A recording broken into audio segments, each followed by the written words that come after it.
Sent PM titled ASD, ASD, ASD. Oh god, now that I'm having flashbacks to my typing course in high school. So many times I had to type ASD, ASD, ASD. Why did you have to type ASD? It was one of those keyboard exercises back in the Just 90s. strengthen your fingers? I don't know. I don't know either. Is this the introduction of the Yeah, show? that's the introduction so far. So hello everybody, as we just... Our intro is talking about a typing course back in high school. Hi, I'm Packbat. My typing course was forums talking about webcomics. Oh well. So yep, we're gonna do the automation review again. This is take 2 after sound issues. If you're watching, you might have to turn up the volume to hear us equally, but hopefully we don't have like the sound issues where I'm screaming and you can barely hear Packbat. Hopefully. Yep. All right. So where do we start? We start with straw. We're starting all over again. All right. Okay. He's actually got accent marks for his. Nice. I can't put the accent marks over the A or the O or and that other stuff. I don't have a keyboard that supports that. So this is. Oh, sorry. I just got completely distracted trying to figure out how to type the accent marks on it. Anyway. So we got Strop's car here. Rather small grills up front, very tiny grills. He's using them for an accent in the back, and I just noticed he's got vents on his quarter panels. Yeah. I like. It's very minimal, like the styling, but it's nice. It is. I'm a little bit confused by the little indentation, but I think it's supposed to be a license plate indentation, but like, I don't know how well that would actually work in practice. It depends on the country you're in. Like, and a lot of license plates I've seen in Europe are not very tall, but they're long. But then you come to the States, they're not very long, but they're taller. Yeah, but like, I don't know. Like, I don't know if you'd actually be able to see the license plate down there. Probably but, not. You know, it's there. it's like, there's an option to actually put a license plate on the car, which is nice. Yeah. It's on the back, too, which is the important spot. Yeah. Granted, that front one means you won't get hit by traffic cameras. That'd be a brilliant thing in England, where they have so many traffic cameras. Yeah. Well, you get hit by traffic cameras if they caught your rear profile. Yeah, the rear though, yeah. Anyway, so start back at the front. Very strange headlights, but they work. Tiny little signals underneath the headlights. You're never going to see those directionals. Jump to the model tab and start going through. Yep. You're never going to see those directionals. Yeah. Like, I actually was looking it up. There's regulations in, like, the U.S. car safety standards on what angles your turn signals must be visible from. And, like, I'm not sure that you can see it from far enough around the side. But it does look nice. It does. But we're not here to talk about regulations in the States, so... No, we are here to talk about -15 quality on the body. Yeah. It costs you reliability, but that is a lot of weight savings.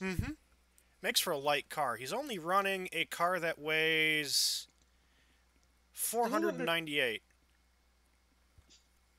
598? 598, yeah. Sorry. Yeah. Sorry. I knew it was just under 600. Yeah. 498. What is he driving a cloud around? 498, like, I think you'd have to have, like, -20 or something on the body. Yeah. Alright, so, monocoque, of course. Yep, everyone's using that. Well, someone might not be. I'm not sure why they would. But, yeah, monocoque chassis, steel because it doesn't need to last more than a year. Double wishbone on it for the drivability and sportiness. Steel panels for the body, which is a little bit heavier, but is much cheaper, so that saves some money that he can spend on other parts of the car. And a quality of -1. Yeah, which is interesting, but like with a car this light, it's probably not a big deal to have -1 quality on the chassis. All right. And fixtures quality +5. I'm guessing that's just for the reliability. Probably. I don't know actually how much this costs. I haven't played with that very much. No, I just left I'd left those sliders on my car at 0. I think I did too. Like it wasn't like it was months after the entries. I think it was after. It was a few weeks after entries closed to the BRC that, like I figured out about the quality on the body thing from trying to do the Out of Africa challenge on the forums. Like that's where I noticed that you could reduce the quality on the body and it wouldn't have big costs later on. Just a little bit of reliability. All right. So, there's not much options for drive type. No. So let's get to the engine. It's a V8 flat plane. Yep. That's 2 inline 4s welded together at the bottom. 5 valves per cylinder, so lots of airflow through the top. Yep, using a dual overhead cam. Mm-hmm. 1,215 cc engine, which is on the small side, but he uses that to get extra revs. He's revving up to 8,800. Yeah, short stroke 54.5.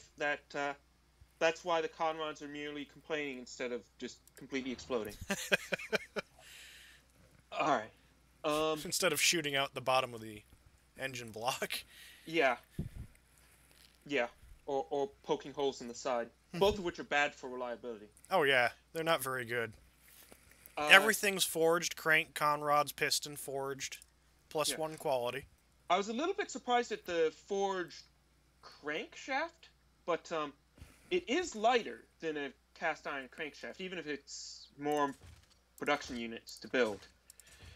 I guess, and it improves the smoothness, which might be good for tameness, drivability down the line. Yeah, having a good smooth engine does give you advantages.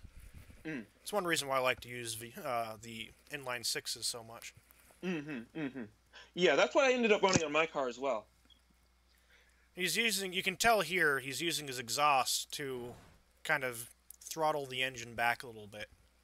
Yeah, if you flip all the way to the exhaust tab, 96.2 max horsepower, and he's got 119. Yeah.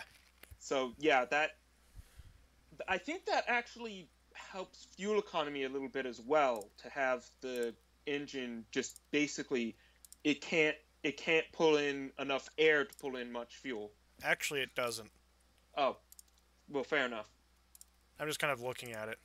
But the thing is, if you kick it up 1 to 1 inch, his horsepower goes from 119 to 128, which would exceed the restrictions for this race. Right. Yeah. Yeah.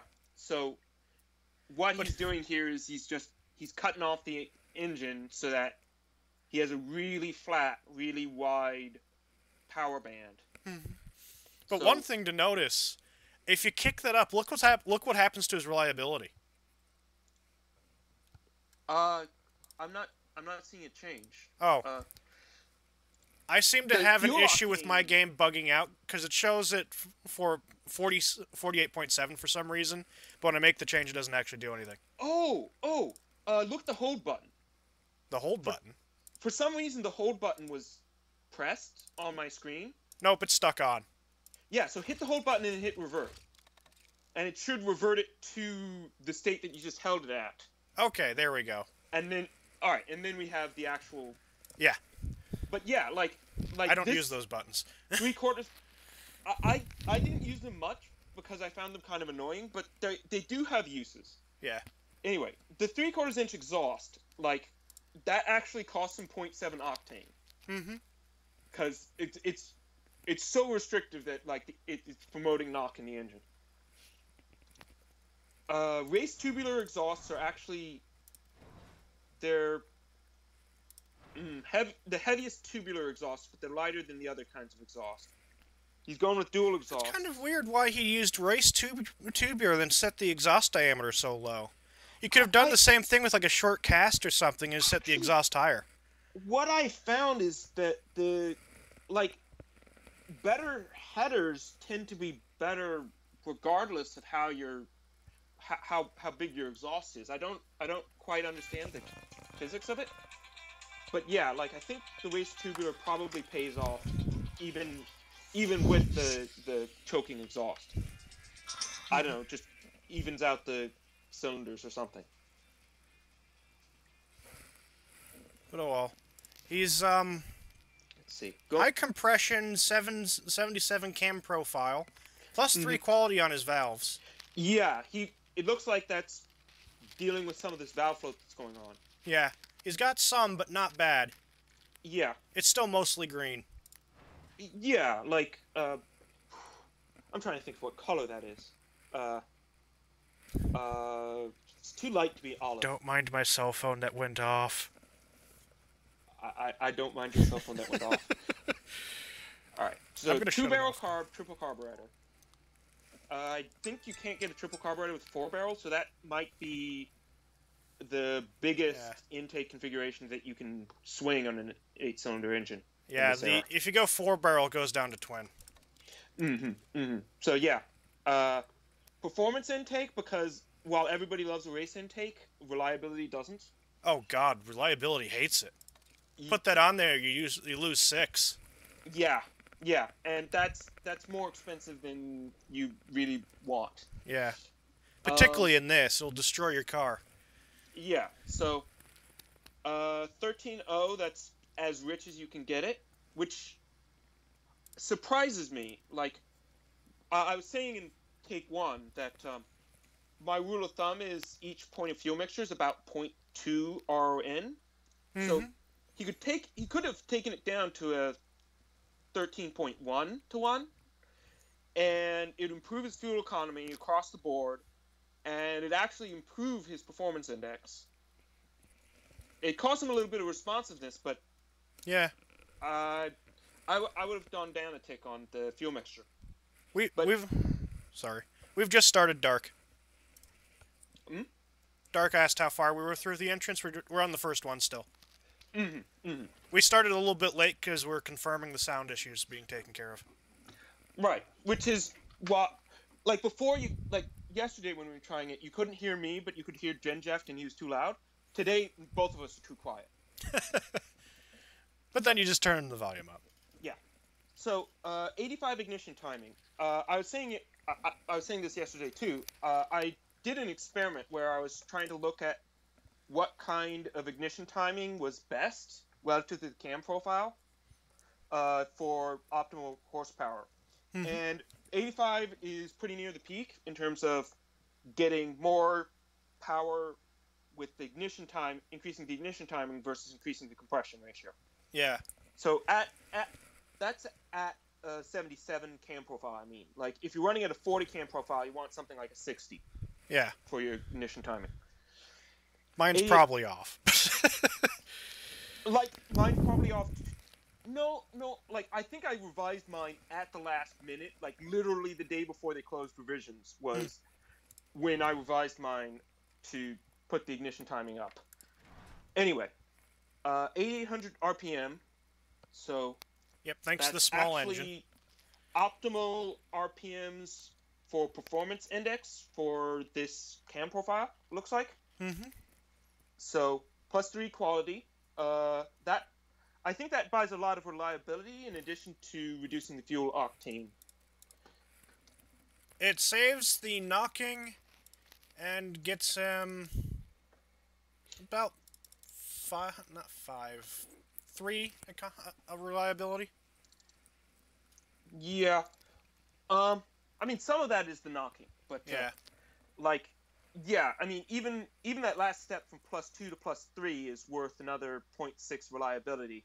And it's not hugely expensive. It's $27 and half a production unit. Yeah, it's a good place to put money. Yeah. All right. No quality on the exhaust, but there is no exhaust. Yeah, given that the exhaust is like a couple of Slurpee straws duct taped to the engine, like I can see why you wouldn't bother putting quality on it. Yeah, it wouldn't do anything. Actually, it does do stuff if you do. Yeah. And it doesn't actually cost. It adds production unit, but look what it does to the money. Yeah, so a tenth of production unit. I don't remember what that works into in terms of the cost at the end of it. Now this is adding. It's actually adding about 3 production. No, yeah, 3 production units if you increase it by +1. I mistook the 144. Yeah. So, yeah, that's three production units is actually a lot of money. So it is a lot of production time. Yeah. Yeah. And this was the guy who had $7,999.98, right? Oh yeah, he's like right on the cusp. Doesn't actually have. He doesn't have any money to play with. Yeah, he's played with all his money. Yeah. He's got 2 pennies to go and buy a candy somewhere. Which well, no, those are 2015 pennies. So like they'll actually get you something. No. Like oh, they're 2015 pennies. You might as well just throw them out then. Yeah. Yeah. I was thinking they're 1955 pennies. And if they were 1955 pennies, they'd be dollars. Oh yeah. Anyway, or at least quarters. Quarters could get you in a movie back then. I think. I'll have to ask my grandmother. Yeah. But he's got plus Oh. He's got plus 11 in his transmission.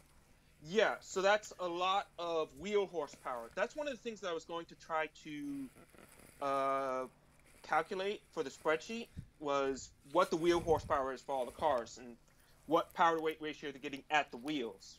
Because, yeah, there's a fixed power to weight ratio for the brake horsepower that's at the crankshaft, but on the other side of the transmission is where it actually makes the car go.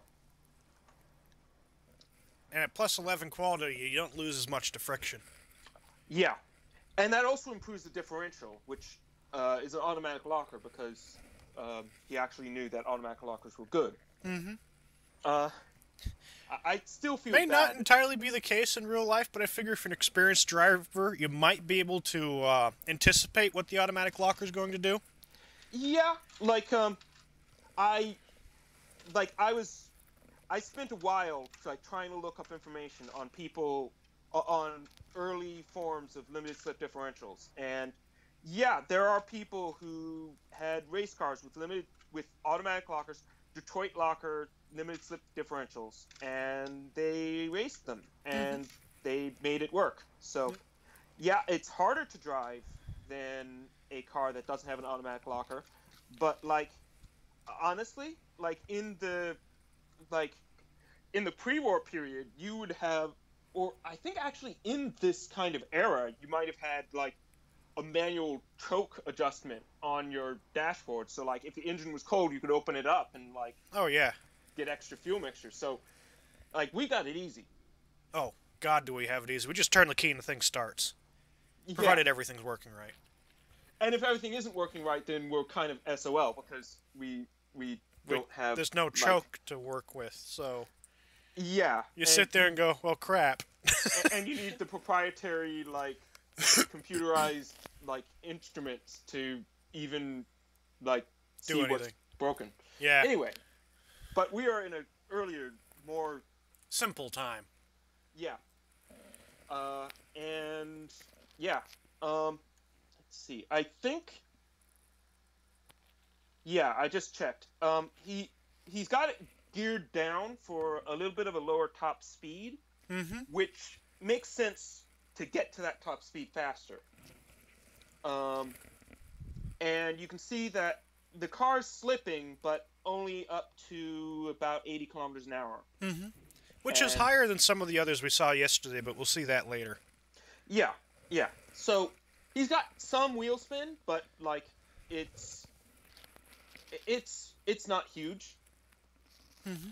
29.4% works out to I don't know. All right, so he's spinning about 30% of the time. Yeah. All right. So when he's accelerating to top speed. Wheel diameter, 560 millimeters, is as big as you can fit in this car. 565. 565. Mine won't go up there.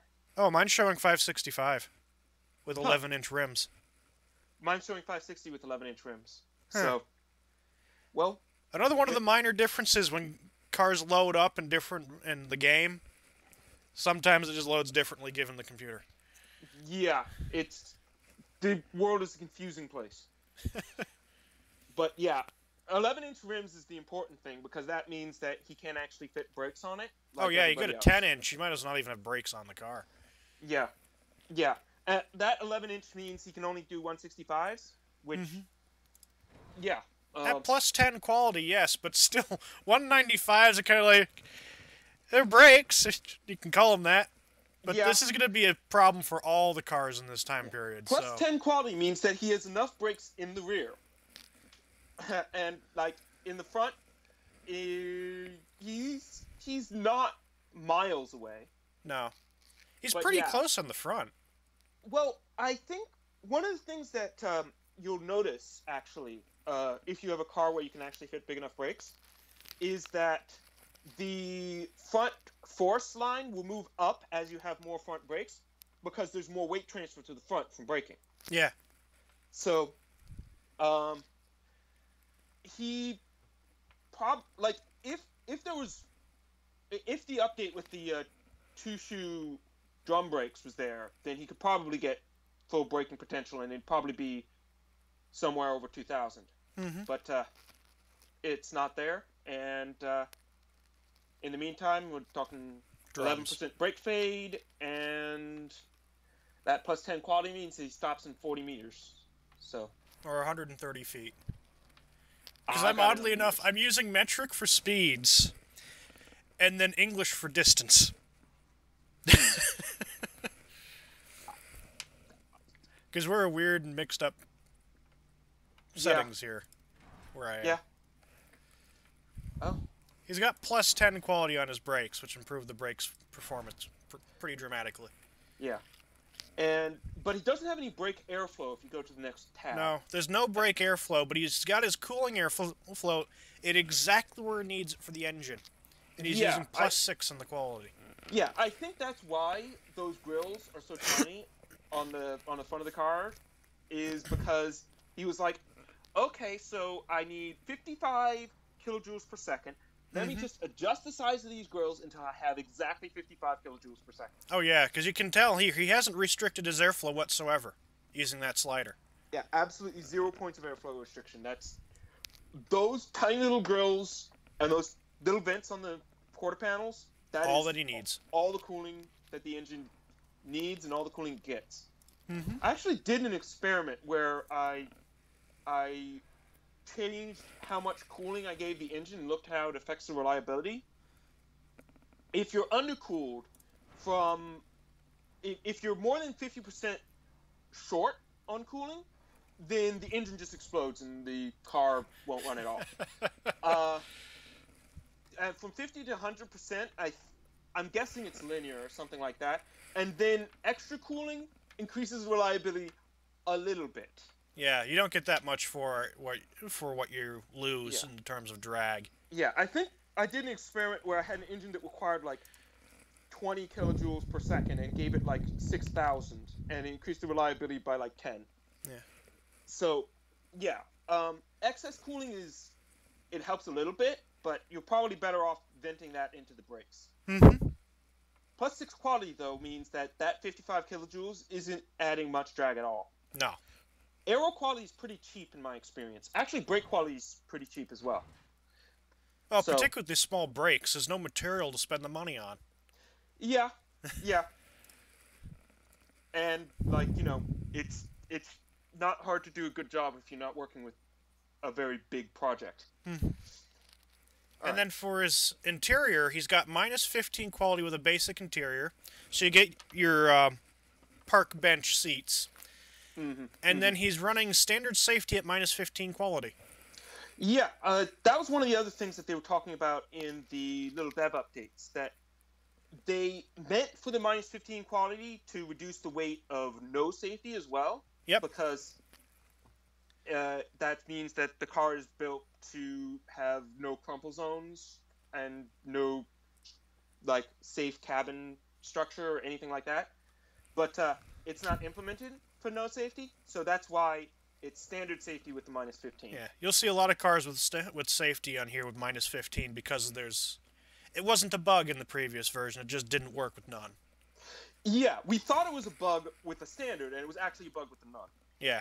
So, anyway, no entertainment because you couldn't hear the radio anyway over the... Doesn't matter. Yeah. Let's make a race car with a phonograph. That would be hilarious. Oh, that'd be expensive too. How much does the phonograph cost? 650. 650 material cost, 8 production unit. units, and 32.5 kilograms in weight. Yeah, and it drops the reliability. So, yeah, the reliability would drop by 6.4 points. It would drop all the way to 50. Wow. So, yeah, we no don't phonographs. They can listen to the car, the road. I forget what the names are of the popular recording artists from the 1950s, but they can listen to them after they get done with the race. All right, so suspension settings. Standard springs, twin tube dampers, and passive sway bars. Not that we have a hell of a lot of options in Standard 1955. springs are the cheaper and sportier option. Progressive springs would be the more expensive and more drivable option. Yep. Even with standard, his drivability and sportiness ratio is basically a 1. Yeah, it's very good. But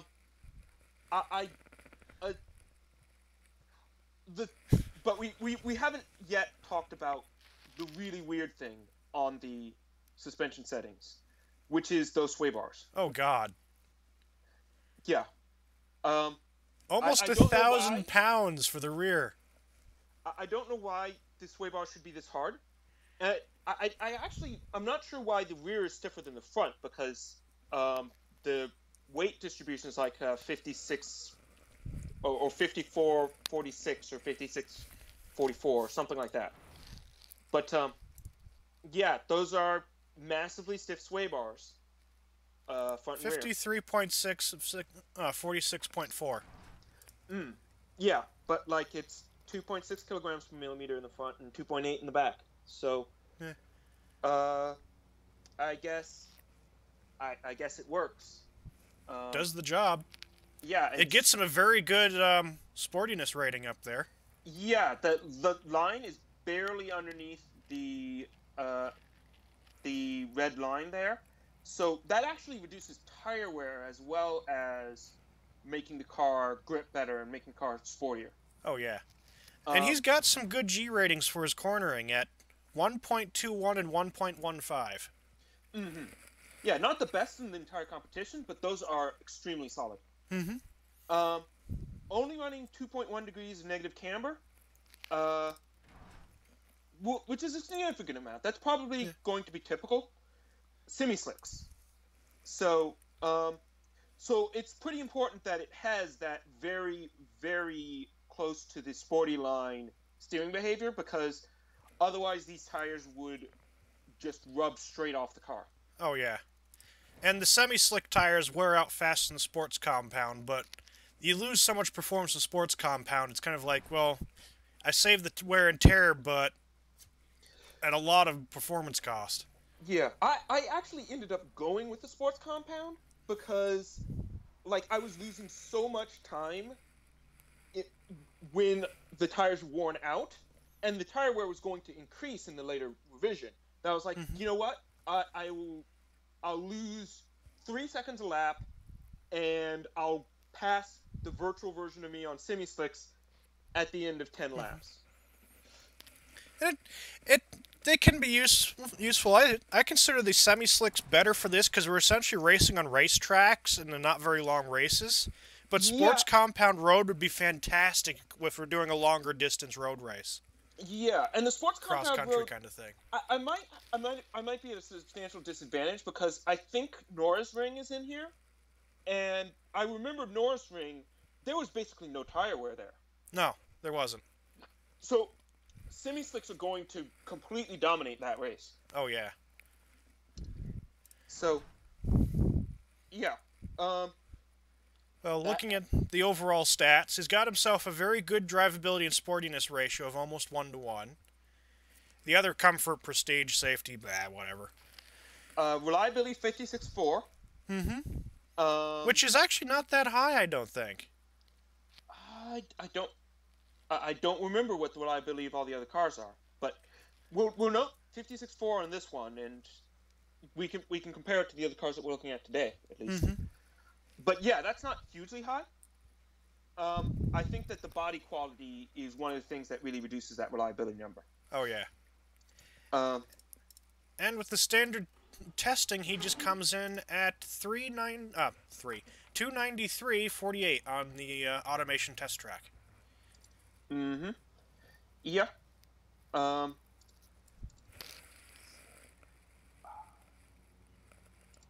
Yeah. So that's Strop's car. Oh, one of the other things we mentioned when we were looking at the car yesterday was just that downforce. Like, oh yeah, his car loses like 100 kilograms or something overall. Oh, it's only like 60, but the car only weighs 600. Yeah. So, like, that's 10% of the car is off the ground at 200 kilometers an hour. But then we don't spend that much time up there, so. No, it's pretty much that straightaway at the end. Actually, just between the carousel and the slingshot, that downhill straight is where the power really gets rolled on in this course. I do see the chat, Bob, but I do read it, but I don't always want to interrupt what we're saying by responding to some of it all the time. I can't see the chat because my computer is a really cheap computer from several years ago and can't run automation and Firefox at the same time. Well, my computer's 6 years old now.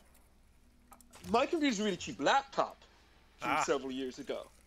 My laptop I have can't even run automation by itself.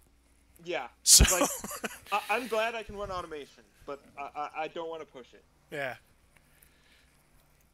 But oh well. I'm on the next one, which is... It's showing up as Swallow, but do you have his actual name?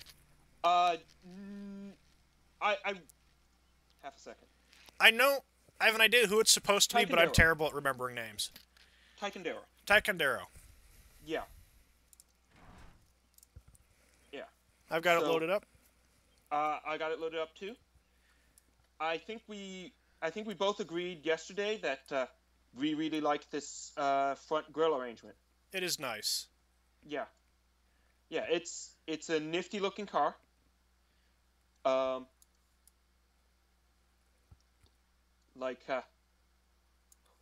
No, I think you mentioned that there weren't any reverse lights on the rear. No. But it is... Nah, whatever. Yeah, and it's nice looking. I like the way that he used this little grille to make a metallic accent on the rear of the car. Oh, yeah. A little tiny place for a license plate there. You can barely see it. Oh, yeah.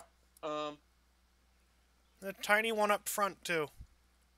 I don't know what country has license plates that are that small. I don't know either. But whatever country that is, you can put your license plate on this car. All right, so zero quality for that.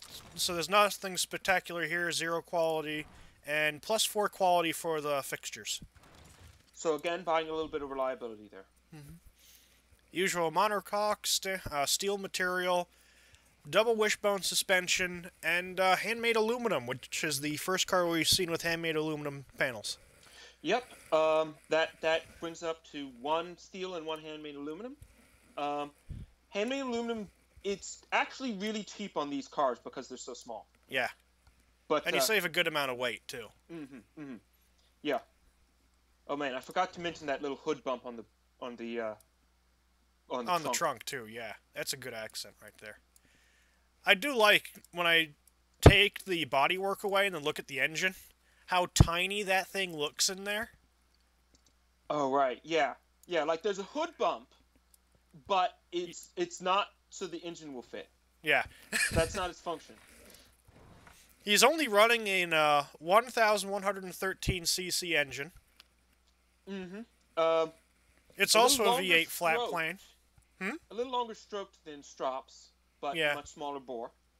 5 valves per cylinder again. With dual overhead cam. All He's forged. running... All forged, +2 quality. Mm-hmm. So no changes on the variant capacity. Yeah. I can't think of any reason. Like, I could imagine at some point in the future there will be an option where if you reduce the bore or stroke in the variant capacity, it improves reliability. That would make sense to me. Like, I remember hearing that, for example, the classic Slant 6 engine, the Chrysler Slant 6 engine, it was heavily over-engineered, and that meant that people could bore out the cylinders. And I could see implementing that as a reason to build it with excess capacity in standard models is just, if you reduce the bore and variant capacity, you get a bit of reliability boost. But that's not implemented in the And I could see that useful as for the stroke, too, to make a non-interfering engine.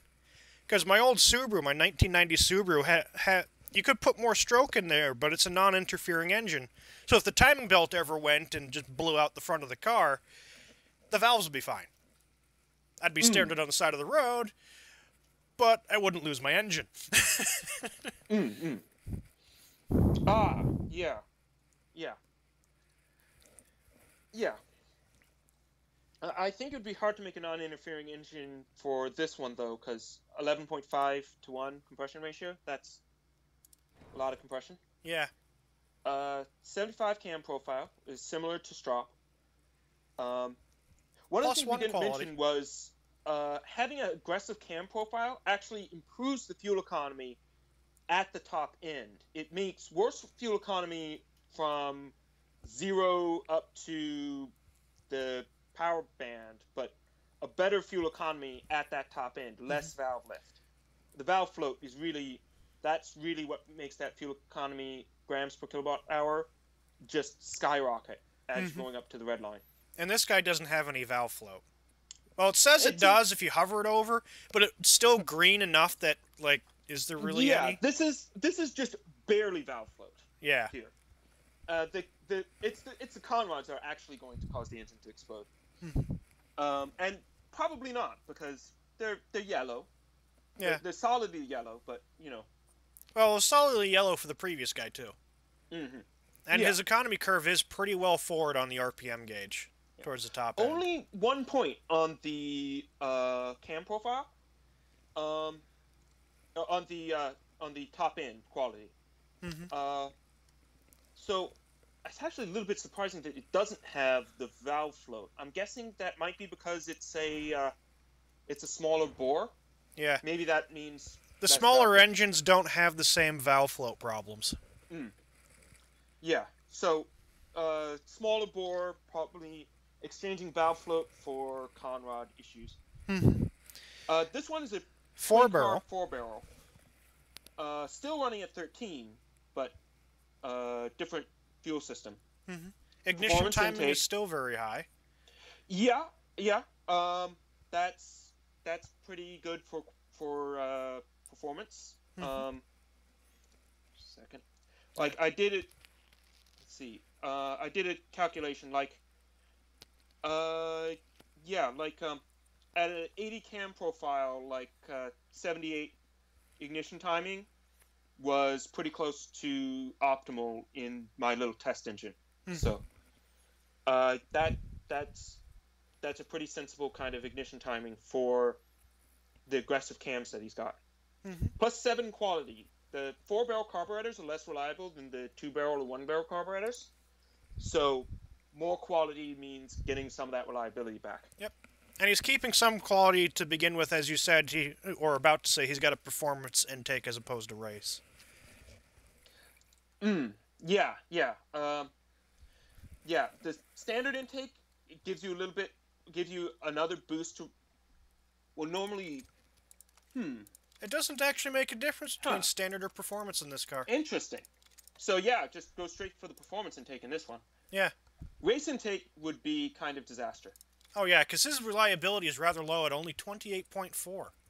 Yeah. So we'll have to keep an eye out, see how well Tycoon does in terms of engine failures during the series. Mm-hmm. Long tubes, single exhaust, 1.5 inch. So they're almost enough exhaust. Like, it's almost not restricting. It is restricting a little bit, but not nearly so much as Strop's exhaust system. Mm-hmm. It's not restricting this engine at all.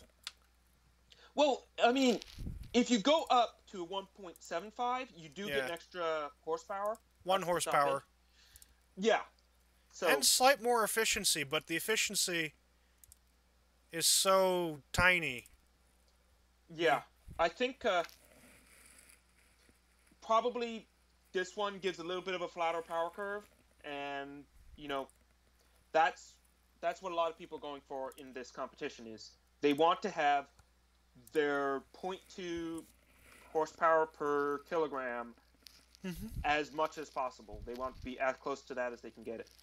+1 quality on the tubes. Yep. Even though there's no mufflers.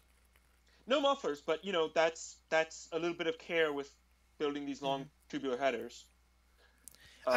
Wasn't there a straight pipe option for the muffler? So you just put a straight pipe through, and now it doesn't seem to be there? The straight-through mufflers are they're actually... no muffler is a straight pipe. Straight-through muffler is something a little bit more sophisticated. I don't actually know muffler technology. It seemed to me I just remembered a setting that I could put in there and I didn't see it for some reason. Yeah, straight-through mufflers are better airflow than reverse flow, but less they don't quite as much. Yeah. Yeah. Yeah. So anyway, moving on to the trim. There's not that much to look at in the overall test mode area because I kind of looked at everything already. And there's the bodywork. Good car. He's got a really high drivability, almost 40. Yeah. This is one of the more drivable cars in the competition. I don't know if you have the what are they called? The trump cards. Not loaded, no. Actually, I might be able to. I think I copied the. Okay, so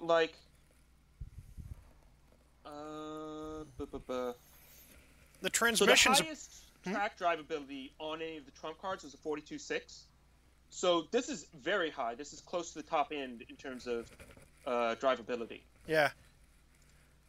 Gives them a more than 1-to-1 ratio favor for drivability between that drivability and sportiness ratio.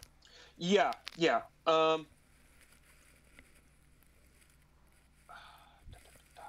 The power curve, the optimal power curve looks a bit funky with the way he's got his transmission set up. But it is a pretty standard one of the manual. Well, you can't have anything other than manual single clutch 4 ratios. Unless someone's got a 3 ratios, but why would you? Yeah. And automatic locker for this car's transmission to it, +10 quality. Yeah, so that +10 quality means less frictional losses, and it means more grip. And so that's helping it out. He's got a point.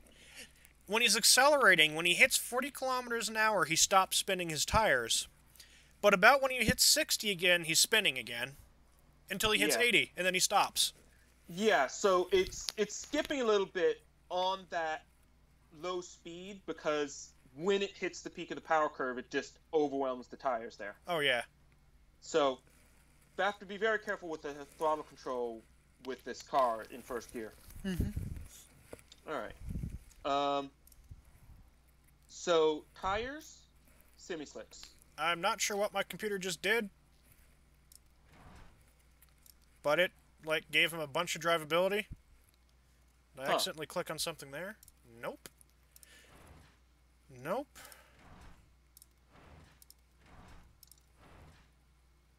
Okay, so I don't know what my computer just did. I went to click on the arrow and it changed something somewhere. So now my drivability stats are off. Is it still plus 10 quality on the drivetrain? Yeah. Okay. Was it brakes? No, it wasn't brakes. Okay. My computer just spontaneously redid the calculations. Okay. Well, Let's just move on. Read off things and let's check to see that you got the same things I got. Oh. 4-speed, 237/27. Found it. Found it? Even though I never clicked on the tire choice, it swapped them from semi-slicks to medium compound road. Oh, that would change the drivability. Oh yeah. All right. Okay. So now that we're actually on the semi-slicks, 555 millimeters is what I got for wheel diameter, which I've got 565. I don't know what the deal is with our. Apparently, we just cannot. My computer just won't agree with your computer about how big wheels are. Yeah, apparently not. Does it change the stats? 39.5, 32.3. You have the same stats that I do. If I bump the wheel diameter up to 560, it actually drops the sportiness to 32.1 on my screen. Okay. So that lower profile is helping. Of course, on mine it says 165s. Yeah.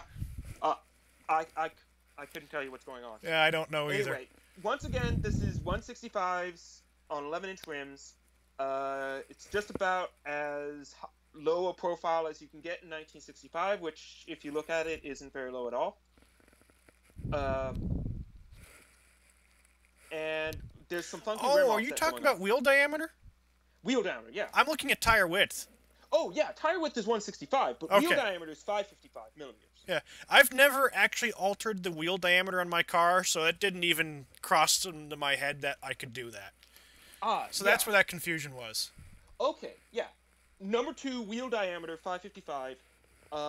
That extra step down in wheel diameter actually makes the car more drivable, more sporty, gives it better braking. Mm-hmm. Like, lower profile is better for this car. Oh, wheel diameter. That's the rubber part. Yeah. I'm a software guy. Not really that much of a car guy. No, I have changed wheel diameter before. It just never hit me that you were talking about wheel diameter, because I was looking at tire width the entire time. Yeah. And then rim diameter. Yeah. I mean, those are the really, like, the things that people talk about the most. Because, yeah. But, yeah, like, that extra 5 millimeters of wheel diameter, it makes for a slightly better tire, I think. Yeah. So, good move there. Yeah, it just took me a second to catch up. Sorry about that. Not a problem. All right. So, once again, it's 11s with 165. Mm-hmm. It would be nice to have 175, but 175 would mean 10-inch rims, which means no brakes. Yep. He's got a bunch of a rim offset for the front and a little bit for the back. I don't know why. Just a second.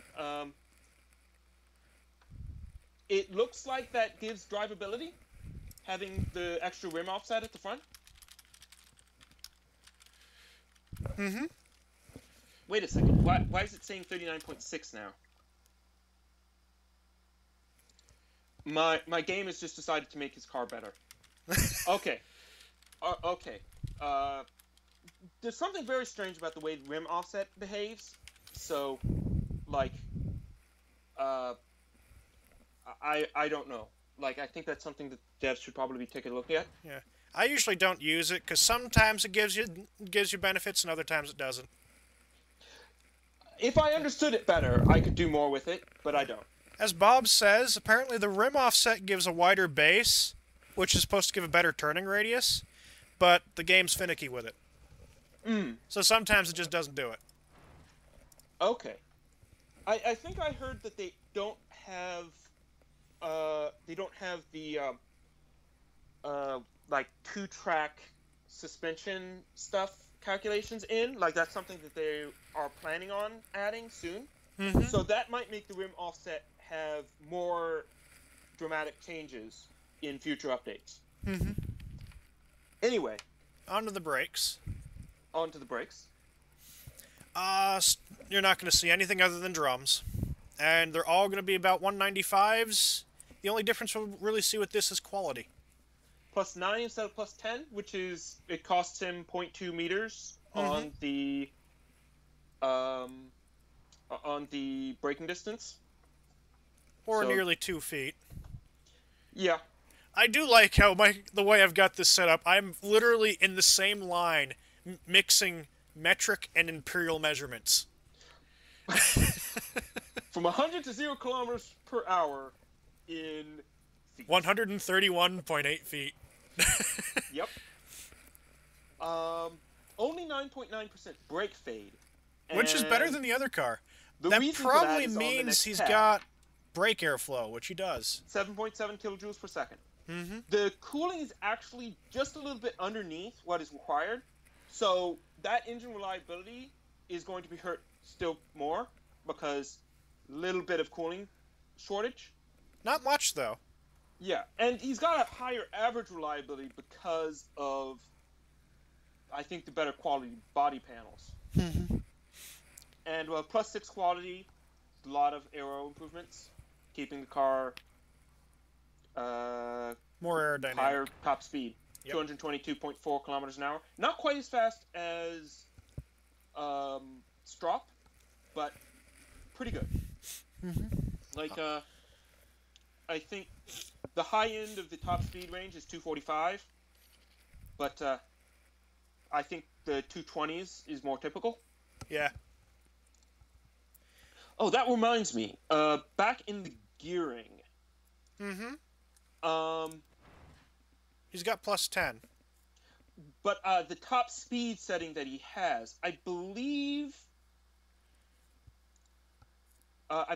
if he'd actually had the top gear be a little bit shorter, he would have more top speed. Possibly. But it's like 1/10 of a kilometer an hour. So. Oh, that almost doesn't make a difference. Yeah, but I think that probably if he bumped the top speed down a hair, it would have made for faster time up to the top speed as well. It's hard to say. We haven't done the test, so we can't really say, but that's just a thing I noticed. Yeah. Like, I usually start by trying to find the final drive ratio that gives the best top speed and then adjust things from there. So I noticed when it's on the long side of that. Anyway. Now his interior compared to the other cars, downright luxurious. -7 quality. Have he's got a cloth. He's got a cushion. They put a pillow on his bench. I don't know if it'd be fair to call it a pillow. The stuffing is just the bottom of the pillow. Yes. It's a pillowcase. They put a pillowcase on the bench seats. So. But he's not using the safety weight savings maneuver. Yeah. So the aluminum makes it lighter, but he's getting a bit of that weight back in the interior and in not having safety. Yeah. Actually, probably. Let's see. I'm doing a quick experiment where I'm putting on standard safety -15. I'm going to throw advanced -15. What's the weight difference between the two? Advanced is... Well, no, you keep your standard in there. 2.9 kilos heavier, according to the pop-up. Yeah, he'd lose weight either way if he'd done the... Yeah, but it also costs him reliability. With standard 50s and -15, he has an average reliability of 61.8. With no safety equipment and a reliability of 0, a quality of 0, he's got 62.2. So it's a tiny bit of reliability improvement. Yeah. And actually, at a quality of +0, he's got better safety than with standard and -15. So, that's So on the test track with this one, as much as the random calculation, he's got a very good 80 to 120 acceleration. Which is probably why his car is geared the way it is. Oh, that might be a good point. Like, just looking at that number.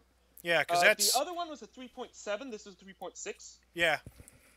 Higher cornering Gs, I think. 1.25. Higher low end, lower high end. Ah, okay. Because he's got... The other car had 1.21 Gs in the low end and 1.15 on the high end. Yeah, this car has more lift. I'm guessing that's something to do with the suspension settings. I don't know. Yeah, his suspension. He's running a 9-inch suspension. I'm assuming this is inches. And with really, really soft shocks. Yeah, like in the bump shocks. test, it's like a 2-centimeter suspension travel. It's a boat. Yes. It's probably like this is definitely an interesting car to drive. If Tycoon has some errors in the race, then that's probably what's happening there, is that just didn't quite set up correctly for the corner and had to do a correction, and the car just didn't correct very quickly. Yeah. The thing is, though, his drivability is so high, any errors he makes will not be that bad. He'll recover real quick. Yeah, very easy, very, very forgiving car, but the car moves a lot. Yeah, Rolling it's floaty. 3.4 instead of 1.8. And his camber's a lot lower than the other car, too. Yes, true. Progressive springs or as camber. Well. So a number of... And he doesn't have the sway bars from, like... The sway bars made from solid steel I-beams. Yeah. So this car will move significantly more than Strop's car. Yeah, the roll angle's a 3.4. Yeah. But yeah, that lower camber, and very tight. I expect this car is probably going to have pretty long-lasting tires for semi-slicks. Yeah. And still pretty good cornering Gs. Oh yeah, those cornering Gs, particularly low end, are very good.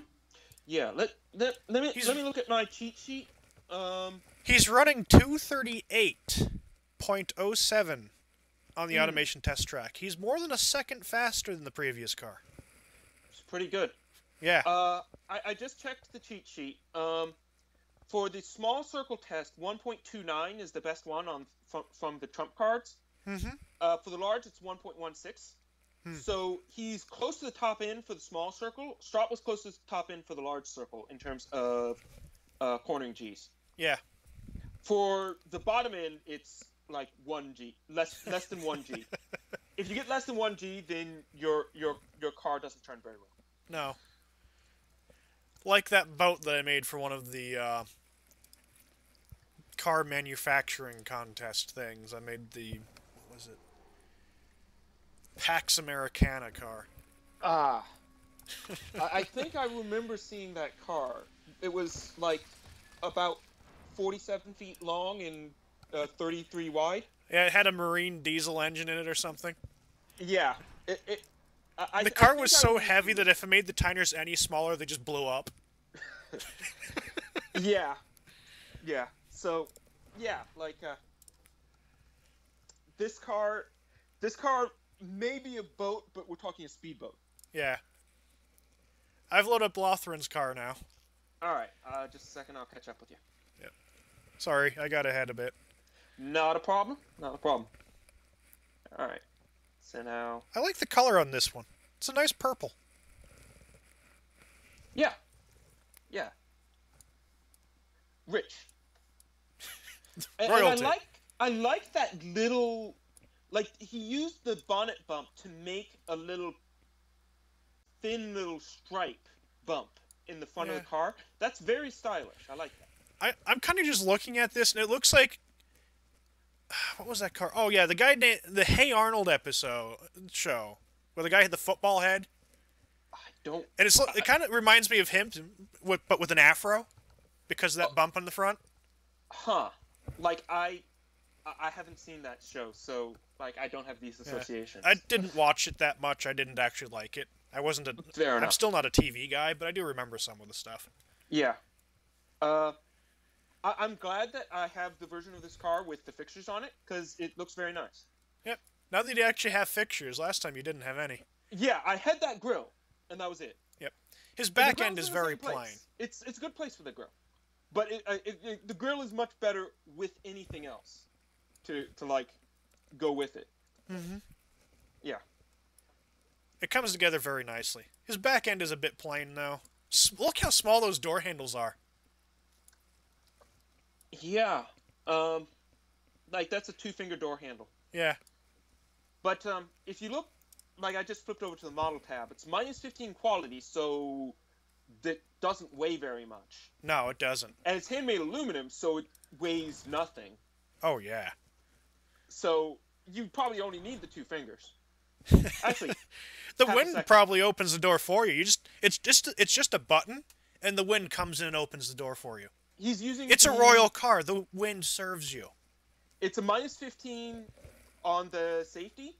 So yeah, like these doors, all you need to do is just unlatch them, and just the breeze will cause the air pressure inside the car to change, and it'll push the door open. Yeah.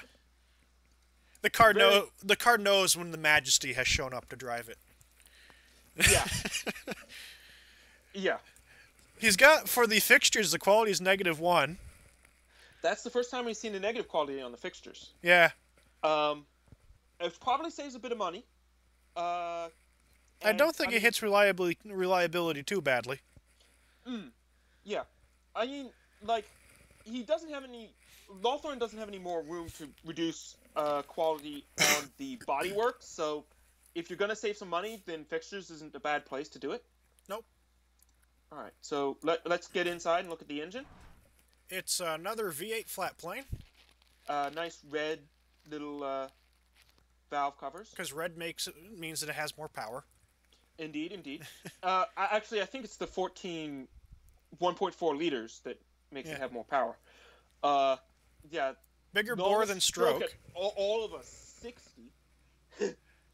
that 60 millimeters is longest stroke so far. Mm-hmm. Not very long. Oh, his bore is bigger than the stroke, so that's one of the... Yeah, it's an over-square engine, so better for high revving. Cast iron crank. Yeah, so this is the first that's not straight forged. Yeah. Still forged H-beam, forged pistons, but yeah, cast iron crank. And +4 quality in this area. Yeah, so really wanted this... Well, I can see why Lawson wanted quality, 26.6 reliability. Is it really that low? That's what it says on the screen. Wow, 26.6. I hadn't looked up there yet. Yeah. That's kind of amazing, though, because look at it. He's not running into problems with valve flow, really, or engine revving. Hit the little triangle and look at the engine. And look at the top of the engine. Look at what you see there. Little triangle. I was talking about the intakes. Oh, yeah. The airflow right there is being restricted by the exhaust, which is probably what's eating his... Oh, no. I'm not talking about on the chart. I'm talking about when we get to the fuel tab, one of the decisions he made. The intake. Oh, good lord. Race. Yep. That air just comes straight in. Yeah, there's no filtration. The only filtration is, the air has to make it through the grills in the front of the car before it makes it to the engine. Yeah. That'll filter out some of the bigger bugs, maybe. Yeah. It'll probably filter out the rocks and pebbles. Mm-hmm. It'll certainly filter out that deer that's sitting on the track on occasion. I'd thank you not to refer to my car as a deer. Yeah, I actually think my car's reasonably reliable, but it'll filter out the other cars if he hits them. Yes, if he runs into another car, that car is not going to be going into the engine. Yep. So yeah, that's killing his reliability. Yeah. He's paying a lot for that race intake too. It only gives him 2 extra horsepower.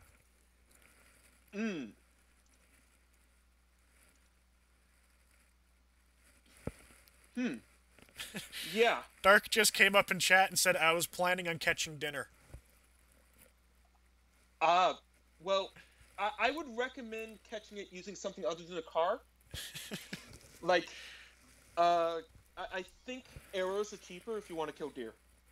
Well, I was thinking we could set a little pig out there on the track. He could run into it. The grill would chop chop everything into bacon, which would then be sucked into the engine, spit out the exhaust as freshly cooked bacon. You know, somebody I know has a book, which is, I think it's called like Manifold Destiny, Mm-hmm. and it's a cookbook for cooking on your engine. Yeah. We've done that in the Army. You wrap it up in aluminum foil, and you drive this many miles with your dinner sitting on the engine block under the hood. And then you open it up, and you take it out, and you unwrap it, and you have your nice piping hot dinner. Yeah. I think they did that once on Top Gear, and I know in the Army we used to use the engines once while as heating pads for cooking. Worked very well with the Abrams tank because, well, it's essentially a jet engine. We just use the exhaust. You could cook s'mores over the back deck of that tank. Yeah. I remember actually... Not something I personally have done, but I know you can do it. While we're off topic, I remember reading a book about D-Day where one of the people was talking about... He was a flamethrower guy. Mm-hmm. And he was saying that he figured out how to light the little pilot light for the flamethrower without pouring the fuel out. Yeah. And while they were on the little boats, it still made the whooshing noise when you pull the trigger and light the little pilot light. Yeah. So people freaked the heck out when he did that to light his cigarette on the transport boats heading to the beaches. It's like, oh my god. Oh, the Army. Yeah. All right. So +4 quality on them cams, top end. On the valves cam profile of 60, which is. I think that's the lowest we've seen so far. Yeah, this engine is is not revving nearly as high as the other two engines that we saw. Nope. But like if you look at where the max economy is, it's up close to the power band, so that probably...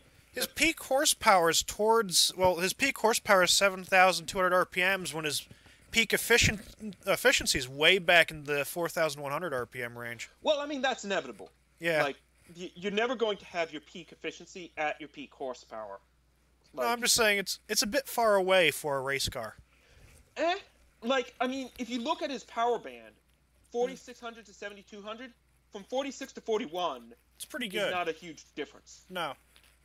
Actually, like, once we get to the fuel system, I just noticed the fuel mixture, 15.0 to 1. Oh yeah, that's a lean running engine. This is I think probably this might well be the official econobox of the BRC 1955. I know that I made some comment in the yeah. Okay.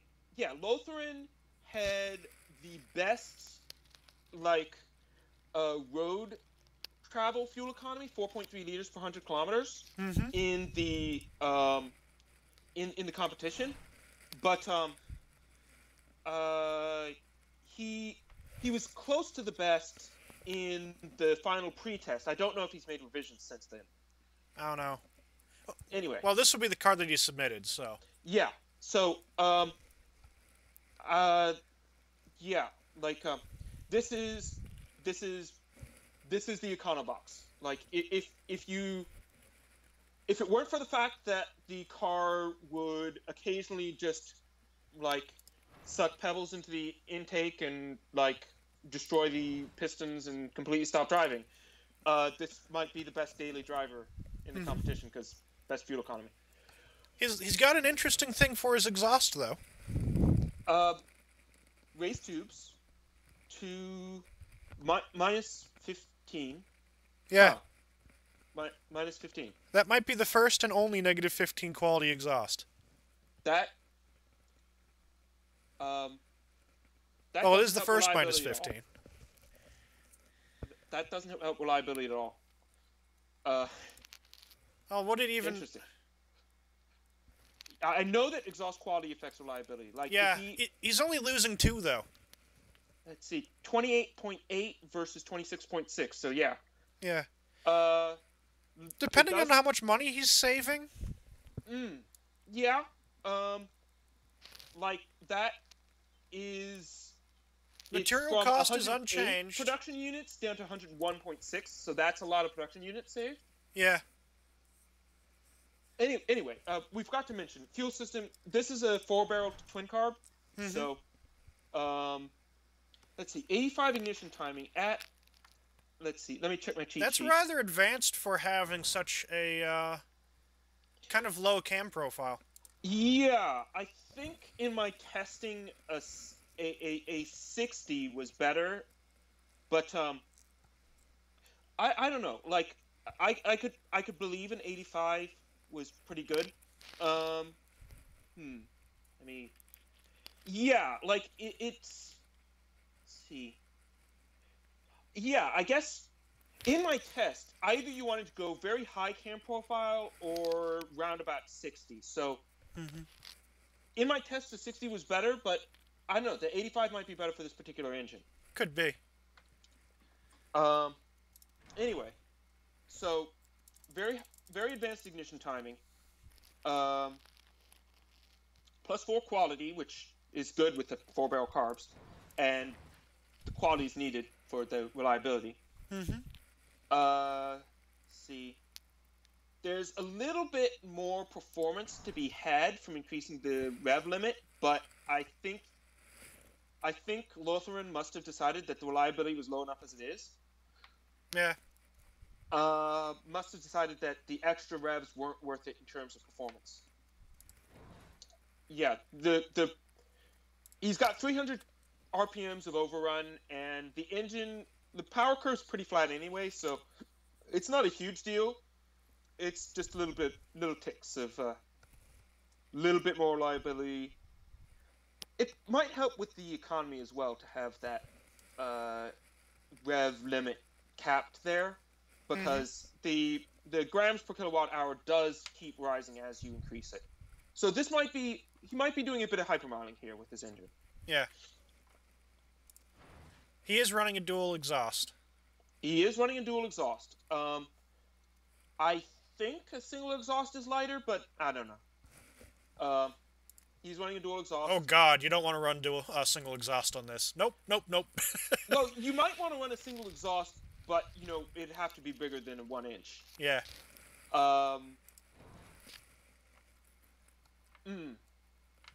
It doesn't look like I can't get the correct restriction to put it at 114 horsepower with a single exhaust. So that might be what's going on. Is he just wants to control the horsepower with the exhaust restriction?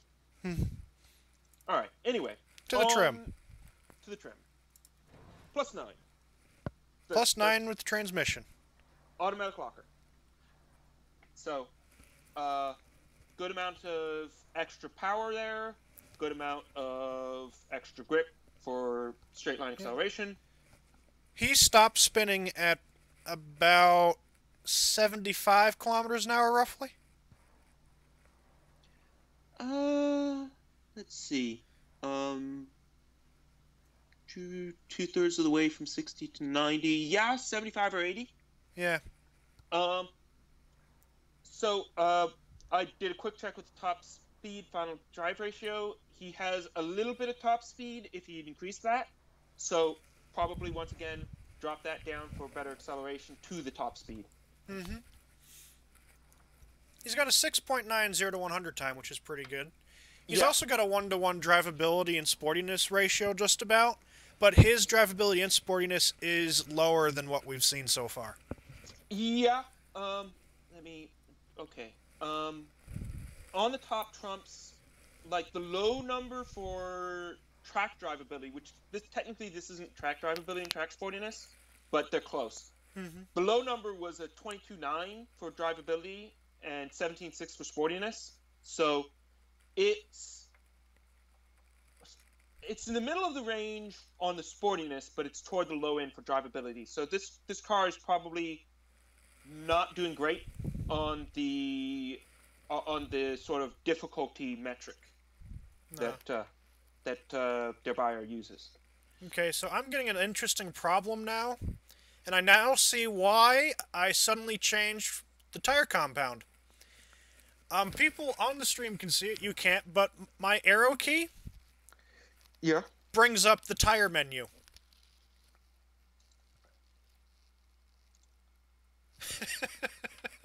Huh. I don't know if you're running into that problem. I've never run into this problem. Yeah. If I put my mouse over the arrow key to move to the next tab, I'm looking at semi-slicks, and then it just comes into a cobobble of messes with all the tire stuff coming in. Okay. Yeah. Well, that's recorded now. So, yeah, live bug reporting, everybody. hey, don't knock it. It's worthwhile. Mm-hmm. All right. So, I guess the tire's supposed to be semi-slicks. So, like, I don't know if it says semi-slicks on your screen. I'm using the buttons down on the bottom now. It's right. only in the transmission screen that I'm getting that kind of bug. I don't know how to reproduce that, or if it's just kind of being funky. Kind of weird. Yeah. But yeah, semi-slicks, 22-inch wheel diameters. Because I have a god-awful mix of metrics. Right. I've got 560mm wheel diameter here, so that's maximum for the Sprite. Yep. Or not Sprite. He's using a 10-inch rim. Yeah. Well, he wanted the 175s in the rear. Yeah. So, he actually did 165s in the front, so I guess that was to improve sportiness? Possibly. I know a bunch of people actually have better. a mixture of tire widths like this.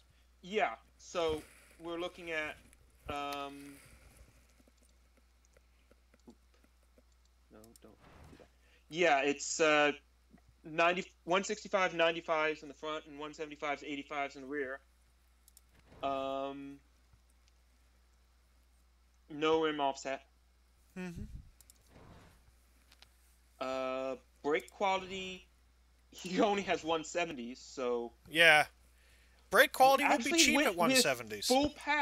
Full aggressive pads on front and rear. Yeah, where's his rear brake at? His rear brake line is underneath his front brake line because they're exactly the same. Like, you could literally take off the rear brake rotors and put them on the front, and it wouldn't change the car. No, it wouldn't. Yeah, I guess that does reduce supply chain sort of issues. Like, he just needs to carry spare brakes. It doesn't matter what brakes they are, because it's the same for the front and the back.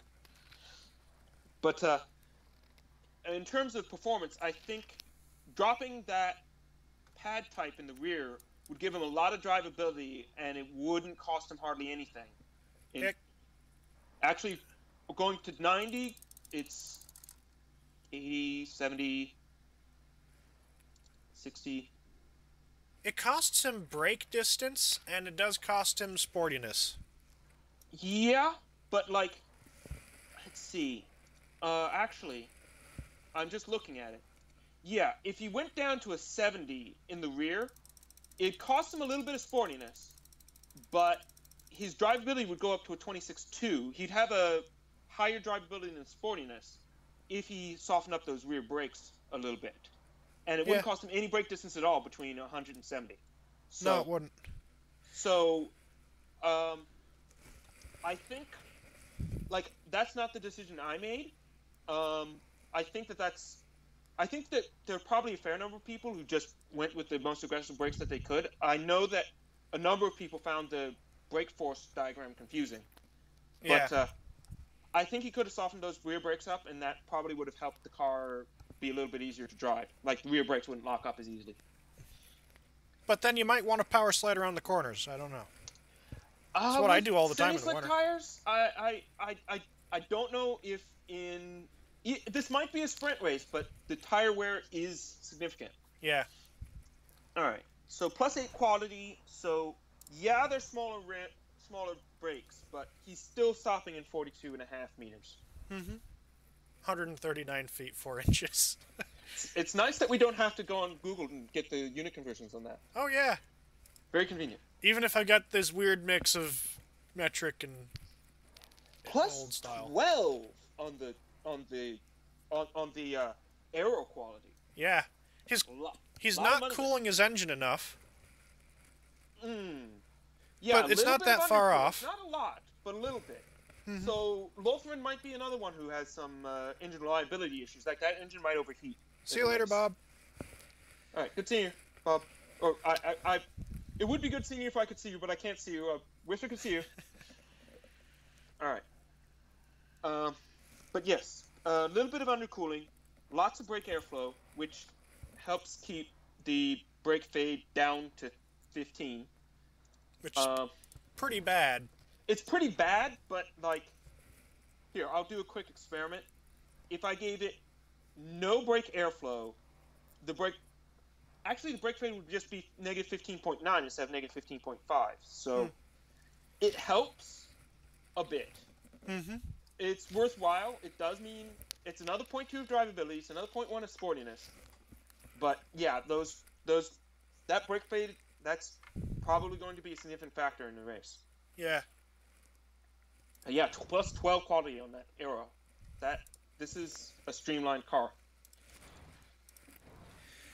Pretty standard interior, picnic bench, seat, no entertainment, standard 50s at minus 15.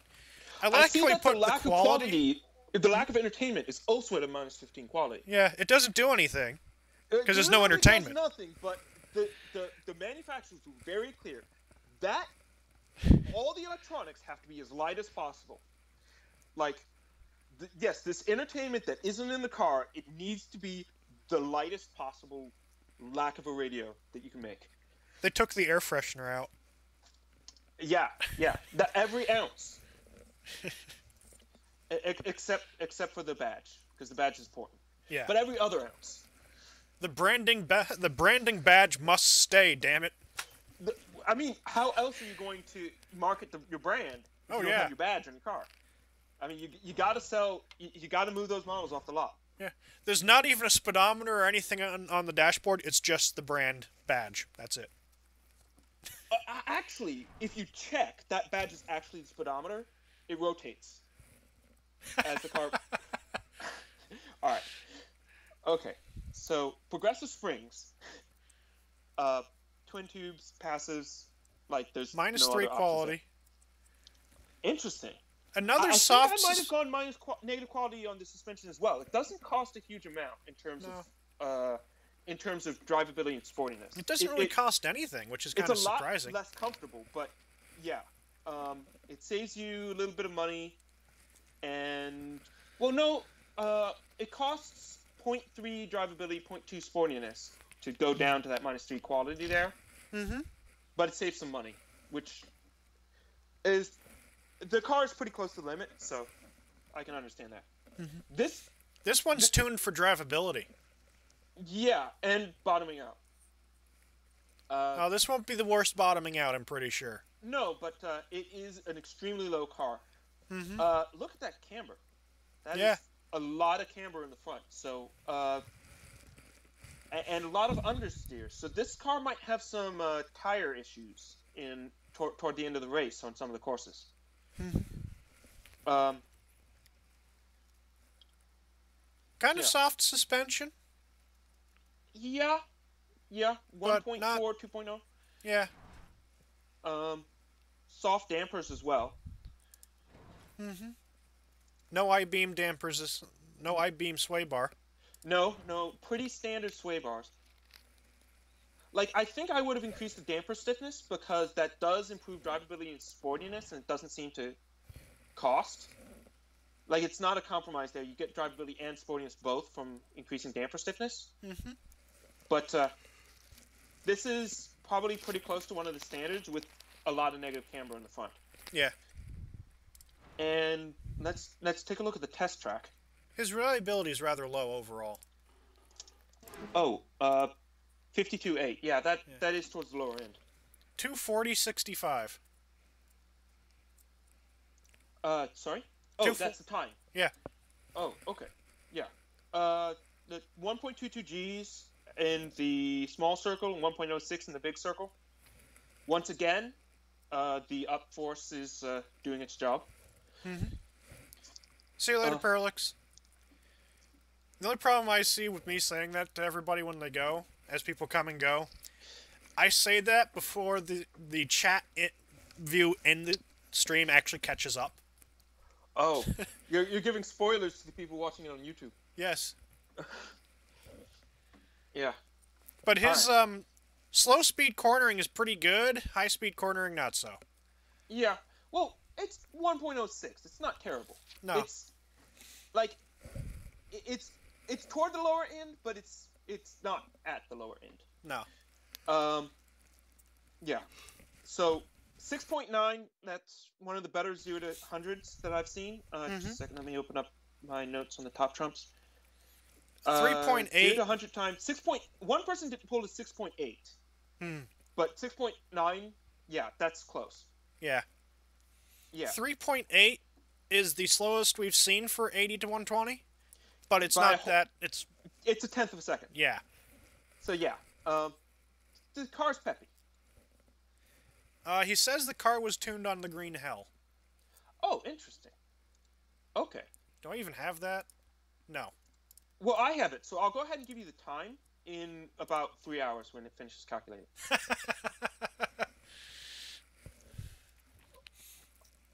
You needed to laugh a little bit longer because it's still spinning. Oh, okay, there, it finished. All right. Okay, yeah, it's a 9/1974 on the green hell. So, I guess I can run cars on the green hell, and then we can compare other cars on the green hell and see how well Lothrin's car does. That'd take a while, though. And we've been streaming for about an hour and 15 minutes. We're only the third car in. Getting to the fourth car now. All right. So we can try to make things faster, I guess. Well, what we could do is we could just do Matt's car and then pick up tomorrow with the Bob's car. Great. Wait, we might not have time to do that tomorrow. What time, like,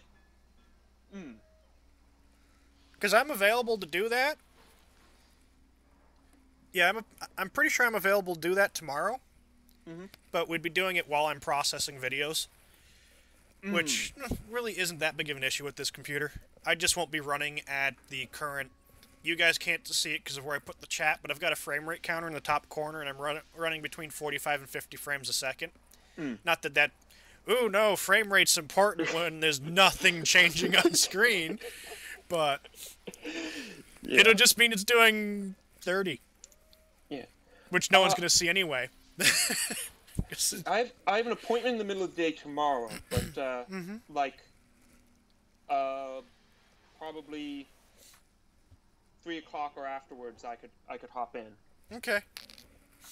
You can just get a hold of me tomorrow when you can do it, and we'll do an announcement. Okay. All right. I can post on the chat. I can post on the forums when I get back from my appointment, and we can see where we are. Yeah. Do we want to go on to Matt MR2 now? Yeah, let's do Matt. Let's get Matt done first. All right. Ooh, no, low cam. Oh, BRC 1955 low cam. Yeah. This might be different. Nice little bare metal kind of styling.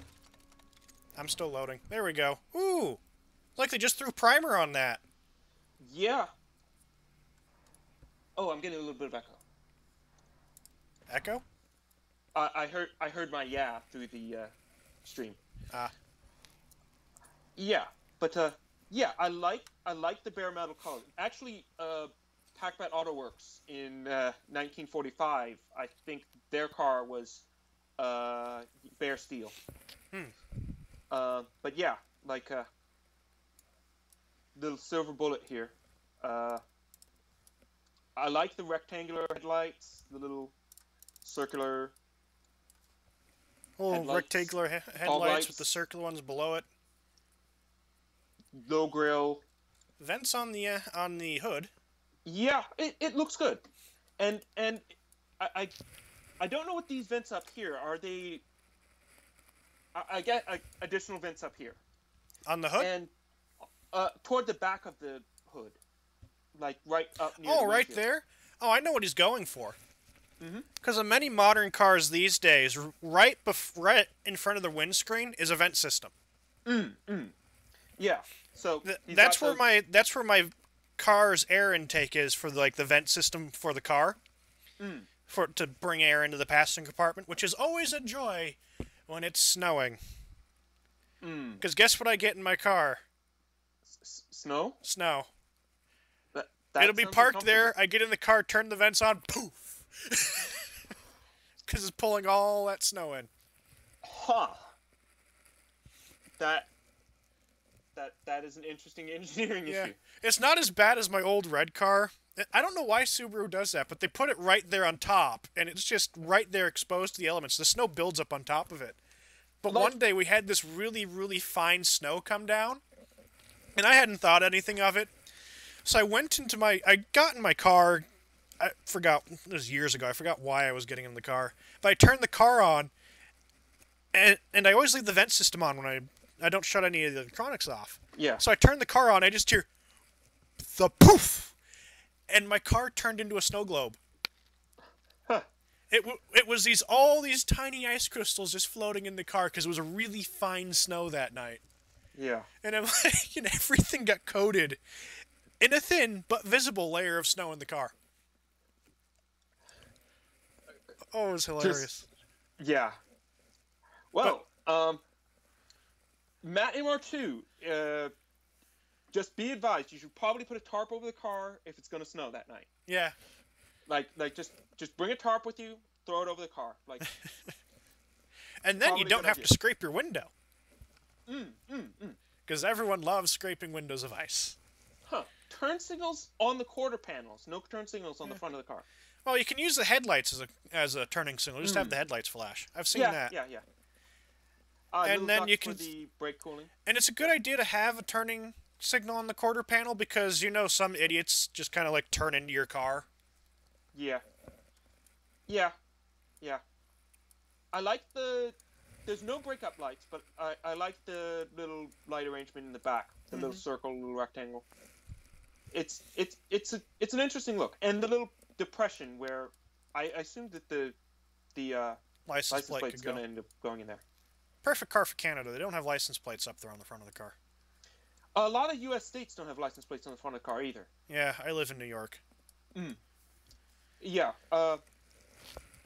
I've seen a number of cars where the front license plate in my state, which has front license plates, is just sort of bolted on front of the grille because there wasn't a place that was designated for it. I tied one on with a bunch of baling wire once. Classic. Yeah. All right, so let's look to see what this shiny little body is made of. -15 quality. All right, so it's not made of much. No, it's not polished. Handmade aluminum. So, just very light hand-weighted aluminum. Yep, zero body. quality there. Yeah. So double wishbone suspension, good quality. Didn't galvanize the steel because Not important doesn't need for to racing. last. No quality on the fixtures. Nope. Zero quality there. And Pretty standard V8 flat plane for the engine again. Very tiny. yes, I think this might be. I think this is in fact the. Let me look. Yes, I can already tell. 873 cubic centimeters. This is the smallest engine in the competition. I can already tell before we get any further it has race intakes. Yes. Those big scoops, very distinctive. That's 4-barrel carburetors with a race intake. 5 valves per cylinder. All forged internals, which is kind of necessary because the engine is being revved the heck. I just noticed that the peak power is at 8,800 RPM. Yeah. Only plus one quality. Yeah, it's plus more than nothing. It's not negative. 91 cam profile. I do like this. He titles it as like the low cam engine and 91 cam profile. So, Matt MR2, if you're available, please let us know. What do you consider high cam? Inquiring minds want to know. Yeah, +5 quality, 91 cam profile. So, yeah, that. Look at that reliability. That is low. If there are any people who are having a hard time reading the display, like if it's decided to load up at mobile quality and you can't read the number, that number is 18.3. That is 18.3. That is the least reliable by a wide margin that we've seen. Let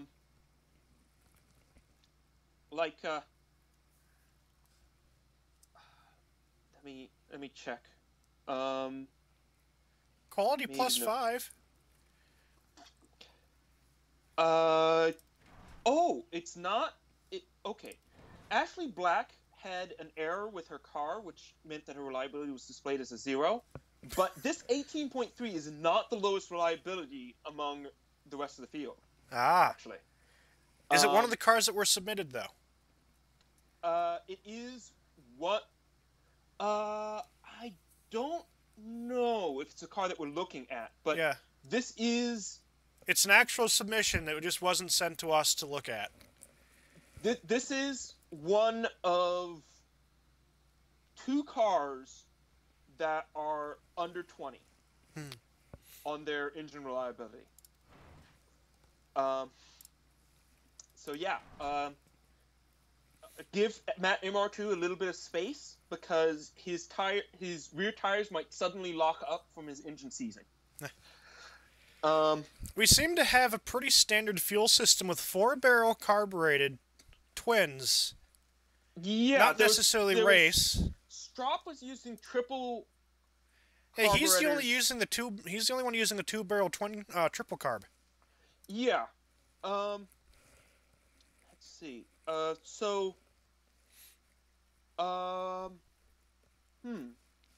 carburetors on this thing must be tiny. Yeah. Yeah. It's probably close. It's actually at 80 ignition timing isn't unreasonable for even at this advanced a cam profile.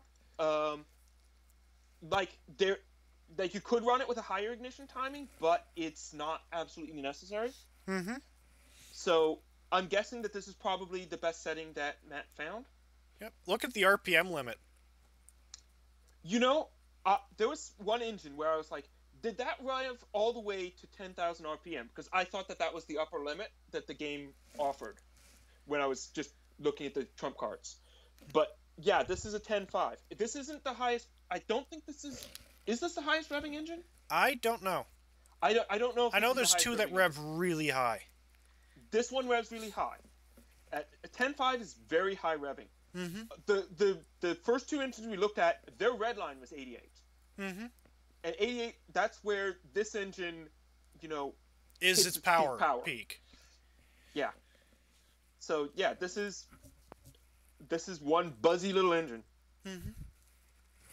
Long tubular, single exhaust. +1. Yep, +1. Yeah, so 18.3 reliability. That's going to be interesting. Well, you never know with the breakdown algorithms. The engine weighs less than 100 kilograms. I might weigh more. No, I don't weigh more than this engine does. 98.3 kilos. Yeah. Yeah. What is that in pounds? Just under 220, I think. Really? I'm going to throw that into a calculator. I hope no one minds. Take your time. Oh, wrong tab. There we go. Bing. Oh, please don't tell me you're using Bing. No, I'm not using Bing. I just say Bing when things load. Right. Just Sorry, I could not resist making fun of Bing. 98.3. I weigh more than this engine does by 3.3 pounds. I can pick up this engine. Yeah. I could physically reach down and pick this engine up and start lifting it as a weight.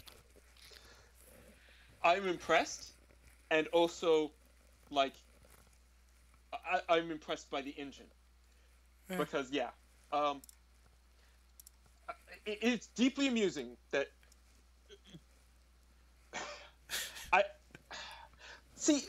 I never feel comfortable building an engine this small, because it's just like this is ludicrous. This is hilarious. But he did it, and we'll have to see how it goes. Yeah. Because there's nothing wrong with a small engine at all. No, nothing wrong with that. Actually, I mentioned before to you that I had gone to a missile silo to do some videos with my drone. And the guy was showing me around, and in one of the sheds is the original pump system. One of the original pumps are still in there. And it's an electric pump. And the thing's only about 1.5 feet long. Probably weighs 60, 70 pounds. And it would drain this missile silo of water. Must have been a very well sealed missile silo. No. These missile silos around here were a disaster. Oh. One of them had water infiltration of 10,000 gallons a minute. Huh. Not this particular silo, but the Allberg one did. And even in this particular silo, they had 2 of those little pumps. They would have had to go constantly. Yeah. But you didn't need power. You just needed it to run. Yeah. It was a 440-volt electric engine. Yeah. So, yeah, I mean... Just because it's small doesn't mean the power's not there. Yeah, and, it just needs to be the right amount of power. It doesn't need to be... Yeah. It just needs to reach that power restriction that's put into this competition. Yeah. So, anyway, on to the trim. So... And I'm still having the tire problems. Okay, well... So I can't use that arrow key. That optimal power gearing is like climbing a mountain. Yeah. It's... Yeah, this engine has the least bottom end. But, yeah, I guess... I mean, it's tuned a little bit short gears to get up to the top end faster. I think he's going to have trouble getting out of third gear. I assume it's just going to end up short shifting. Yeah. Like, I heard that the way the game actually runs is it shifts gears if it has more power in the next gear.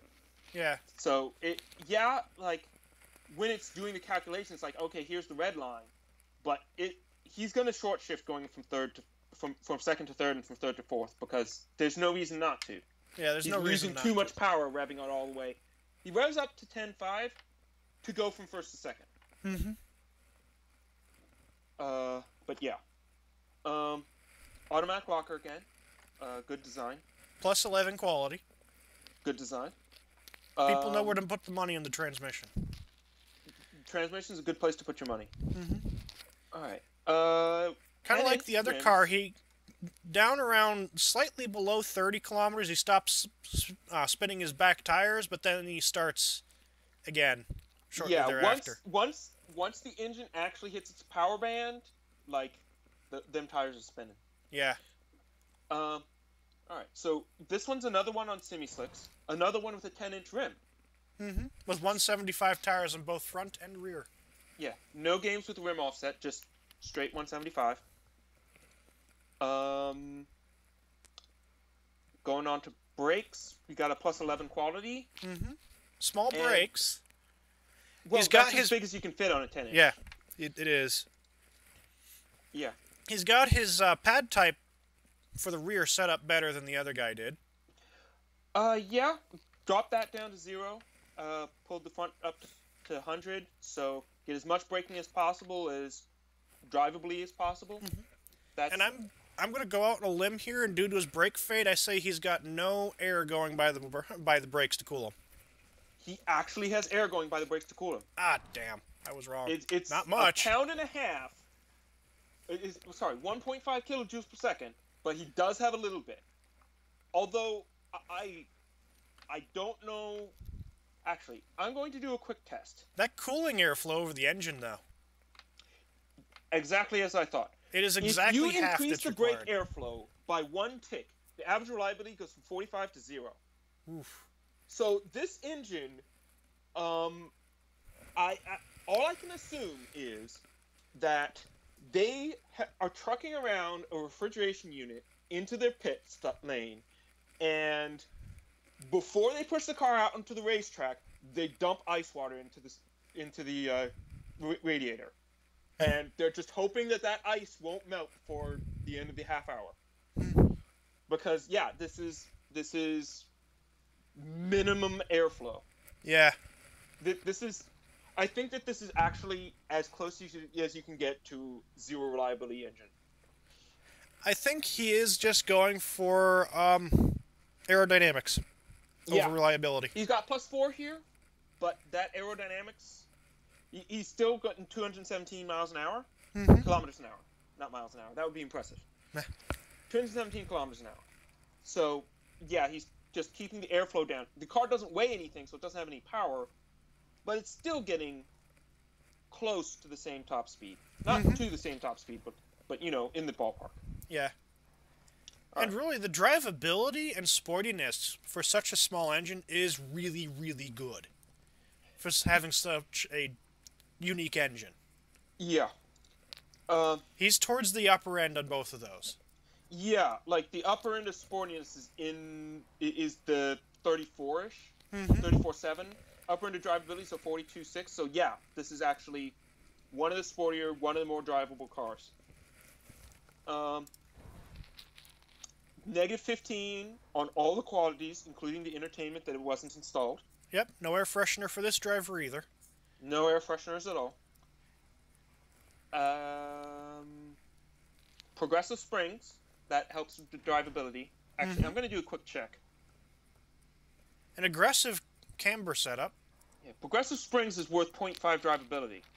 That's it. For $11. Worth it. Yeah. Yeah, it's close to 3, 2.7, 2.9. Pretty aggressive camber setup. Yeah, pretty aggressive camber setup. But if you look at that steering behavior curve, it is millimeters from the one-to-one line. Yeah, so, that's like perfect. Yeah, so this car, you get basically no warning that you're about to spin out, but you are not oversteering, you are not understeering, you are just exactly on the rails. And there's no bottom out. This is the first car without any bottoming. Yeah, that ride height is high enough to give that car the ground clearance. Alright. Roll angle's average. I didn't look at it. 2.4, yeah. Yep. All His right. turning, wow, cornering, slow speed, 1.29. That is, in fact, the best low-speed cornering of any car in the competition. But his high-speed cornering is a bit lackluster. 1.12 is actually, it's good. It's not the best, but it's good. Yeah. It's better than the previous car, actually. Yeah, it was. Because that was like a 1.6. 1.06, 1.06, I mean. yeah. Actually, I just ran it round the Green Hell, and it's 9 minutes 11.9. So that lightweight and that high ground clearance gave it almost 8 seconds over. Who was it? Lotharen who built his car for the Green Hell? I could go back and check in the chat. I can't scroll up. Oh, now I can.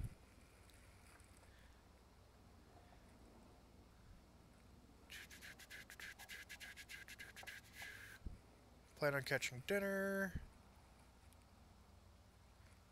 Oh, there's just too much. I'm not sure. Yeah, no worries, no worries. Anyway, it gets a little bit faster on this course, and let's see, that's It was Dark. Dark Forces. That's his Okay. screen name in Twitch. okay.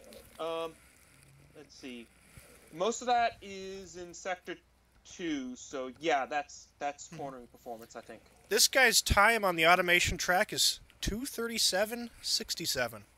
Oh, so it's just a fast car, period. Yeah. Yeah, 3.7, 80 to 120.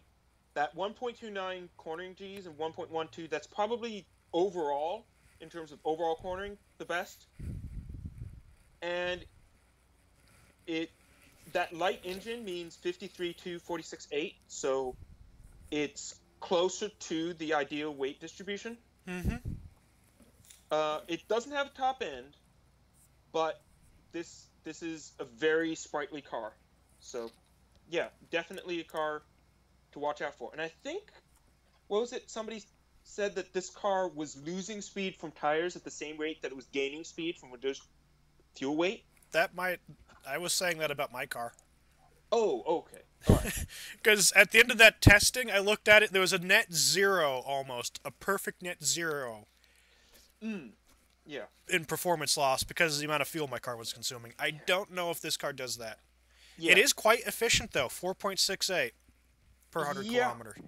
Yeah, so let me look at the engine curve again. It may not be getting that good in the race itself because of how high it's revving. Yeah. Hard to say. Like, there was a thing I was going to do where I calculated how many grams per second, or grams per hour, I guess, at the peak horsepower, just as a proxy for race fuel efficiency. But I haven't done those numbers yet, so I don't have those numbers for you. Yeah, this would be an interesting car to see on the track. Yeah, I think this car is one of the ones that's a car that people are really looking out for, like one of the high competitors. The biggest problem is the rather high likelihood that it breaks down. Yeah, this might be a sort of first or last deal where the car either wins or it loses. dies. Yeah. And if it gets into an accident, because of the low overall reliability, it will take heavy damage. Yeah, that 45.0, it's probably going to suffer a lot in the reverse starts when it has to try to pass everybody. Oh, yeah. But it will have a rather easy time passing them. Yeah, because particularly in the corners, it's going to be coming out significantly faster. Mm-hmm. And it's got pretty good acceleration, so passing is a possibility even on the straights. Oh, yeah. Right. So we're going to wrap it up here, and yeah, we'll pick up tomorrow with Bob's car. Okie dokie. And then let's see, we did how many cars today? 1, 2, 3, 4 cars. 1, 2, 3, 4. 1, 2, 3, 4. We could do two more sessions of 4. Okay. Yeah, break it down into 3 settings. Yeah. All right. That's not the most brilliant thing, but we can do that. Yeah. I'm going to go ahead and turn off auto-updating for automation.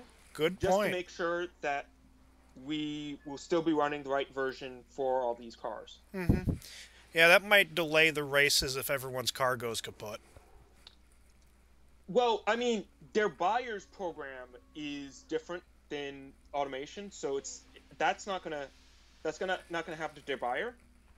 But it would be a problem for us trying to do the reviews. If we couldn't run the cars. Oh, and we can skip test. In fact, hi test. Goodbye test. Nice knowing you. There we go. Because test is my car that I made for another live stream. Right, yeah. So that car we've already seen. And Oh, Bob just got back, and Bob, we're going to be resuming tomorrow with the next 4 cars, because we've been streaming for almost 2 hours, and we've only gotten through 4 cars. That's about half an hour a car. So we'll be starting off with your car tomorrow. And I've got to do a bunch of recordings. Okay. So, alright. I've just told the game only update when I launch it, so I guess I'm going to have to tell Steam to stay offline before I launch the game, just to make sure that it doesn't update.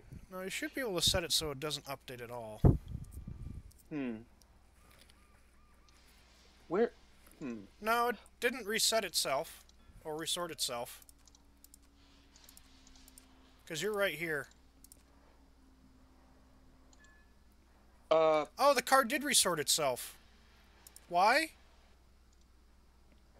Huh? My list resorted itself.